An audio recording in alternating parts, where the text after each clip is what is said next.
आज हम अंडरस्टैंड करने की कोशिश करते हैं कि देवगुरु बृहस्पति जो 9 अक्टूबर से 4 फरवरी 2025 तक वक्री रहेंगे, वो किस तरह के इम्पैक्ट्स हम लोगों के ऊपर डालने वाले हैं और किस तरह से ये रेट्रोग्रेशन को हम प्लान करके अपनी लाइफ को एक पर्टिकुलरली राइट डायरेक्शंस के साथ में नेविगेट कर सकते हैं। तो वो जो एक एजेंडा है, वो जो एक डोमेन है, जो एक पर्टिकुलर हाउस की लॉर्डशिप है, वो आपके बर्थ चार्ट में दो साइंस की एनर्जीज के ऊपर डिपेंड करेगी। जैसे कि देव गुरु बृहस्पति ओरिजिनली मीन राशि और धनु राशि दो राशियों को रूल करते हैं। तो मीन राशि यानी कि पाइसिस और धनु राशि यानी कि सजिटेरियस, ये दोनों राशियां आपके बर्थ चार्ट के अंदर जिस पर्टिकुलर हाउस को रूल कर रही हैं। जैसे सपोज आप मीन लगन के हैं और आपके 10th हाउस की लॉर्डशिप जो है वो भी सेजिटेरियस यानी कि बृहस्पति की मूल त्रिकोण राशि के पास है। तो अब आपका जो क्लैरिटी और विजन और जहाँ पे आपको वर्क करने की ज़रूरत है, जहाँ की इवेल्युएशन की आपको ज़रूरत है, वो है 10th हाउस की। 10th हाउस और लगना यानी कि अपनी हेल्थ। तो ये जो दो डोमेन्स हैं, इनके ऊपर अगर आप क्लियर नहीं है अपने एजेंडा में, आपको नहीं मालूम कि आपको किस तरह से अपने काम को करना है, अगर आप अपनी क्लैरिटी, अपना फोकस उस जगह के ऊपर नहीं लेके चल पा रहे हैं, तो this could be the worst retrogression for you. तो हमें करना क्या है, क्योंकि इसमें नक्षत्र लेवल के ऊपर मृगशिरा नक्षत्र से रोहिणी नक्षत्र की तरफ बृहस्पति जो है वो जाएंगे ऑन द नक्षत्र लेवल। और रोहिणी नक्षत्र जो है दैट इज अ नक्षत्र of starting anything from scratch.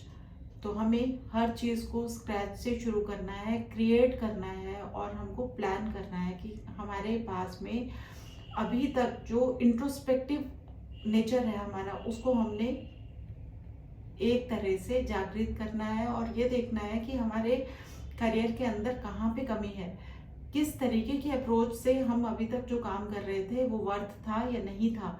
अगर नहीं था तभी तो हम फेल्योर्स को फेस कर रहे हैं। तो हमें इस पर्टिकुलर टाइम फ्रेम के अंदर अपने कार्य प्रणाली के अंदर फोकस करके सुधार लेके आने की जरूरत होगी। और यही एक तरीका है कि इस पर्टिकुलर टाइम फ्रेम को हम बहुत अच्छे से इस्तेमाल कर सकें, क्योंकि मृगशिरा नक्षत्र जो है ये नक्षत्र एग्जीक्यूशन का है। और जब कोई भी ग्रह मार्गी होता है तो उसमें हम अपनी चीज़ें बहुत स्पीड से भागते चले जा रहे होते हैं। जब वो स्टेशनरी होता है और फिर रेट्रोग्रेड होता है तो उसको इस तरह से आप देख सकते हैं कि हमने अभी तक जो एक स्पीड पकड़ी हुई थी उसमें जो फेलियर्स हुए हैं उसकी इवेल्युएशन हम कर सकते हैं। हम अपने जीवन के अंदर जब तक क्लियर नहीं है उस पर्टिकुलर डोमेन में कि हमने ये किया ही क्यों, तो कहीं ना कहीं हमको एक फीलिंग इस टाइम पे हॉन्ट कर सकती है कि हमने अपने लाइफ में ये एक्शन किया ही क्यों था, हमने ये स्टेप लिया ही क्यों था। तो अगर हम इस पर्टिकुलर डोमेन में, जैसे कि आपको एग्जाम्पल के लिए मैंने कहा था कि अगर हमारे 10th हाउस का स्वामी गुरु है, लग्ना का स्वामी गुरु है, तो हमको अपने हेल्थ के बारे में अगर हम क्लियर नहीं थे कि कौन कौन सी चीज़ें हमको अपने रूटीन एक्टिविटीज़ में अपने लिए करनी है, तो हमें उनके ऊपर सोचना पड़ेगा। और अगर हम सोच लेंगे, क्लियर हो जाएंगे, तो ये जो रेट्रोग्रेशन है हमको रोहिणी नक्षत्र से जब वापस मृगशिरा नक्षत्र में हम जाएंगे तो बहुत अच्छे रिजल्ट्स देगी। दूसरी चीज, साइन ऑफ टॉरस के अंदर ही ये दो नक्षत्र क्यों हैं, रोहिणी और मृगशिरा, इनको ही क्यों स्थान मिला है, क्योंकि ये वो नक्षत्र हैं जहाँ पे जैसे कि हम अगर अश्विनी नक्षत्र से शुरू करते हैं, भरणी नक्षत्र की बात करते हैं, तो ये नक्षत्र जो है अश्विनी नक्षत्र इज ए नक्षत्र ऑफ ट्रांसपोर्टेशन, भरणी इस नक्षत्र जो हमारी वोम को दर्शाता है, यानी कि जब हम बच्चा जो है गर्भ के अंदर होता है। कृतिका नक्षत्र है वो स्कार्स देता है हमको और वो बच्चा दुनिया में आता है। लेकिन रोहिणी नक्षत्र में हमारी लाइफ में न्यू बिगनिंग्स होते हैं, हमारा अन्नप्राशन होता है, हमारा नामकरण होता है, हमारा लाइफ में हम सीखते हैं कि हमने लाइफ में अब किस तरीके से एनर्जीज को स्क्रैच से शुरू करके कैसे चैनलाइज करना है। तो इस तरह से हम अपने लाइफ की जर्नी को आगे लेके चलते हैं। और ये नक्षत्र जहाँ पे रोहिणी नक्षत्र है वहाँ पे ही चंद्रमा जो है सेकंड हाउस वृषभ राशि में उच्च के होते हैं। तो जब इस नक्षत्र के अंदर देवगुरु बृहस्पति गोचर करेंगे तो हम लोग अपनी लाइफ को रीथिंक करके रिवैल्यूएट करके अपनी लाइफ के लिए न्यू गाइडलाइंस जो वर्थ हो उनको अप्लाई करके अपनी लाइफ को चैनलाइज कर सकते हैं इन a proper way, in a positive way. अब हम अगर बात करते हैं कि हमारे जन्म पत्री में मिथुन लगन है, मिथुन लगन के लिए भी 10th हाउस में साइन ऑफ पाइसेस आता है और 7th house is a sign of Sagittarius. तो हमको कहाँ पे वर्क करने की जरूरत है? हमें अगर इन दो हाउसेस की बात करते हैं तो दिमाग में क्या आएगा इन दिनों में जब रेट्रोग्रेशन शुरू होगा? 9 अक्टूबर को ये स्टार्ट हो रहा है, 15 तक ये सेटल हो जाएगा रेट्रोग्रेशन। और उस टाइम जब ये हम लोगों के मस्तिष्क को प्रभावित करेगा, क्योंकि एनर्जीज हमें प्रभावित करती ही हैं, तो हमारे मन में ये विचार आएंगे कि क्या अभी तक हम अपने जीवन के अंदर भटक तो नहीं रहे थे? क्या हमने जो एनर्जीज को चैनलाइज किया, हमने जो काम किया, ये वर्थ था नहीं था? कार्यक्षेत्र की बात अगर हम करें तो हमें ऐसा भी प्रतीत हो सकता है कि हमारे लिए कोई भी कार्य नहीं बन रहा, हमारे लिए कोई मेंटोर नहीं मिल रहे, हम जो कर रहे हैं वो हम भटकाव की स्थिति में ही कर रहे हैं, हमारे को कोई भी विजन नहीं है, कोई क्लैरिटी नहीं है कि किस तरह से हम आगे बढ़ेंगे, कौन सा नेक्स्ट स्टेप लेना है, क्या करना है। और 7वां घर की अगर हम बात करते हैं मिथुन लगन के लिए तो 7वें घर में पार्टनरशिप आती है, स्पाउस आते हैं। तो हमारे जो संबंध है अपने लाइफ पार्टनर के साथ वो किस लेवल के हैं, कैसे हैं, उनको भी रिएवैल्यूएट करने की जरूरत रहेगी उनके साथ। और सबसे अच्छी रेमेडी इस पर्टिकुलर टाइम फ्रेम के अंदर ये रहती है इंटरेक्शन। अगर 4th हाउस में साइन ऑफ सेजिटेरियस आ रहा है या पाइसेस आ रहा है तो आप समझ लीजिए कि हमको अपनी माता के साथ इंटरेक्शंस को इम्प्रूव करना है। 7th हाउस में साइन ऑफ सेजिटेरियस है तो अपने पति के साथ, अपने लाइफ पार्टनर के साथ या अपने पार्टनरशिप्स में कोई भी अगर हमारे साथ हैं तो उनके साथ हमको सुझाव लेने हैं, उनके साथ हमको इंटरेक्शंस को बढ़ाना है। 10th हाउस में है तो हमको वर्क प्लेस यानी कि कार्यस्थल के ऊपर जो लोग हमारे आसपास हैं उनसे न्यू कॉन्टेक्ट्स बनाने के प्रयास जो है वो करने हैं और अपने विजन को क्लियर रखना है कि हमको करना क्या है।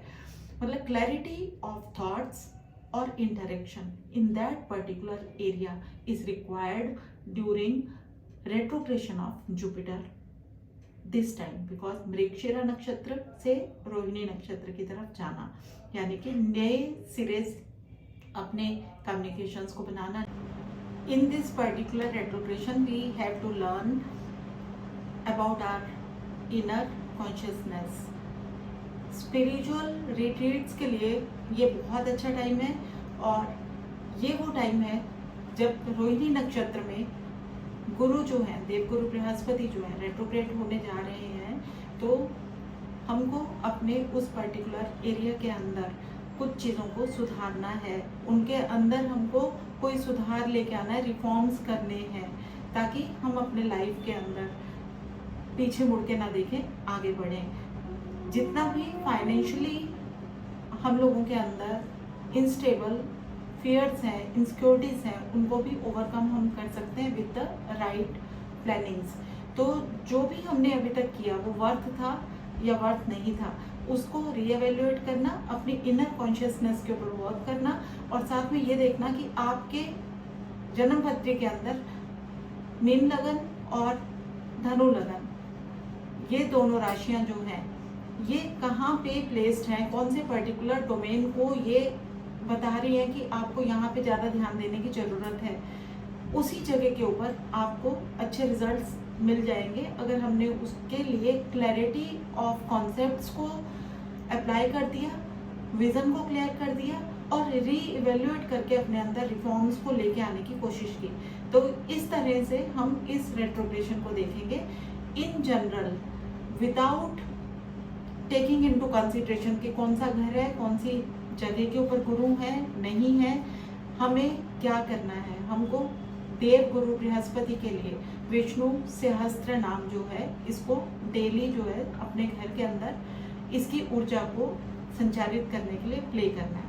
और इसकी एनर्जीज के साथ साथ में हमें थर्सडेज को, एवरी थर्सडे कुछ ना कुछ येलो कलर की चीज जैसे बेसन, चने की दाल, कुछ भी अपने घर में खाने के आर्टिकल्स में ऐड ऑन करके सभी को मिलके इसे ग्रहण करना है। साथ ही थर्सडे का स्पेशल डे आप जो है उसको पिक करें और उस दिन कुछ एक चैरिटीज जरूर करें। अब आप ये देखें कि अगर आपके लगन का स्वामी है, 10th हाउस का स्वामी है, 5th हाउस का स्वामी है, तो आपको उसी के अकॉर्डिंग अपने रेमेडीज को अपने आप से सिलेक्ट करना है। मान लीजिए 10th हाउस में अगर आपकी धनु या मीन राशि बढ़ रही है तो आपको अपने वर्क प्लेस के अंदर येलो कलर की कोई स्वीट्स, येलो फ्रूट्स को डिस्ट्रीब्यूट करने से अच्छे रिजल्ट्स मिलेंगे। रेट्रोग्रेशन के दौरान भी आप अपने लिए राइट पाथ जो है, राइट डायरेक्शंस पिक कर सकते हैं। और जैसे रेट्रोग्रेशन खत्म होगा उसके बाद में जो आपके रिजल्ट्स मैनिफेस्टेशन हैं वो बहुत अच्छे हो जाएंगे, पॉजिटिव हो जाएंगे। गुरु ग्रह की एनर्जीज के लिए अपने से बड़े लोगों का, गुरु सम्मान लोगों का आदर सत्कार कीजिए। साथ ही आप वैल्यू कीजिए, सभी की गाइडलाइंस को सुनिए जरूर, उनको तिरस्कार मत कीजिए। अगर आपको वो लगता है कि अप्लाई करने के योग्य हैं तो ही आप उन्हें ग्रहण कीजिए, अदरवाइज उनकी बात को रिस्पेक्टफुली सुन लीजिए।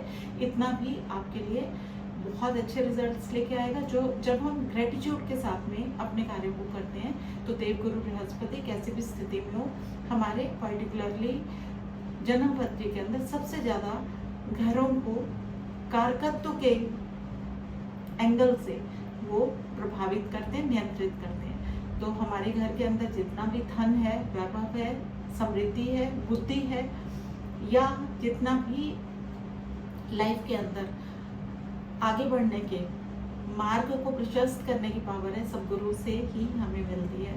तो हमें गुरु ग्रह के जितने भी रिचुअल्स हैं उनमें सबसे बड़ा रिचुअल ग्रेटिट्यूड का लेके चलना है और अपने से बड़ों का सत्कार करना है। साथ ही विष्णु सहस्त्र नाम का जो पाठ है ये हमें बहुत ज़्यादा लाभ देने वाला है। गुरु गायत्री मंत्र आप कर सकते हैं। तो ये कुछ चीज़ें हैं जिनका आप इस पर्टिकुलर ड्यूरेशन में ध्यान कर सकते हैं और अपने जीवन को अच्छा बना सकते हैं।